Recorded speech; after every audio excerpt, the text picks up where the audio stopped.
Kumusta sa lahat, mahal na mga manunood?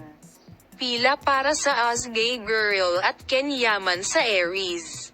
Daan-daang tao na gustong makilala sina Us Gay Girl at Ken Yaman ay bumuo ng isang pila ng metro sa Buenos Aires.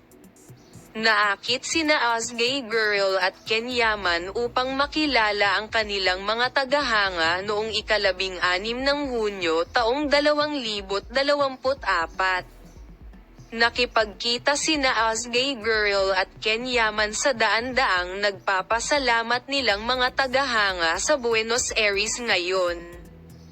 Sa pulong na ginanap sa makasaysayang teatro na Cayanal Caravan Hall, ang mga tao hindi lamang mula sa Argentina kundi pati na rin mula sa Brazil, Venezuela, Paraguay at Peru ay dumating upang salubungin sina Girl at Ken Yaman at kumuha ng mga larawan, na lumikha ng isang pila na metro ang haba. Nasabi ba ni Yaman sa masigasig na pagtanggap na pupunta pa siya ng 18 oras kung gusto niyang malugod siya ng ganito? Ang katapatan ni Us Gay Girl ay pangkalahatan sa kanyang pananalita.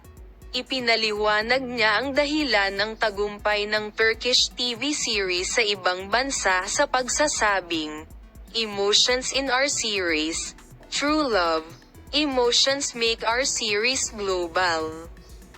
Ang mga taos-pusong pahayag ni Us Gay Girl at ang kanyang mga tapat na post kasama si Ken Yaman ay pinag-usapan sa social media.